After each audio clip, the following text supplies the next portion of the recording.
நான்முகன்னா யாரு? பிரம்மா. நான்முகன் மறுவீடும். யார் வந்து நான்முகனை மருவி கொண்டிருப்பாங்க? சரஸ்வதி. நான்முகன் மறுவீடும் நாயகி நீயே. அந்த நீயேங்கிற இடத்துல ஏன் அந்த ஸ்மைல் வேணும்? ஏன்னா ஒரு காம்போசிஷன் நம்ம ஆடுறோம் அப்படின்னா எந்த கடவுள் மீது இருக்கோ அந்த கடவுளை நிலைநிறுத்தி நம்ம ஆடுறோம். அப்போ நீயே அப்படின்னு வர இடத்துல அந்த சரஸ்வதி தேவியை நம்ம கண்ணு முன்னாடி நம்ம ஆத்மார்த்தமாக கொண்டு வந்தால் மட்டும்தான் அந்த காம்போசிஷன் ஆடுறப்ப ரொம்ப அழகாக இருக்கும். நான்முகன் மறுவிடும் நாயகி நீயே நல்லருள் புரிவாய். நல்ல அருள் புரிவாய்னா எனக்கு ஒரு நல்ல ஒரு அருளை தாங்க. நல்லருள் புரிவாய் சிவரஞ்சனி.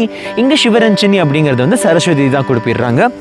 அள்ளும் பகலும் உன் புகழ் பாடி தாசன் சிவலோக நாதன் பணிய.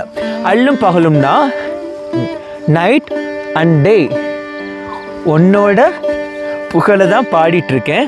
யார் இதை பாடுறாங்கன்னா கம்போசர் டாக்டர் கே சிவலோகநாதன் மைகுரு. ஒரு பாடலோட கம்போசருக்கும் அவங்கவுங்களுக்கும் தனி முத்திரை இருக்கும்.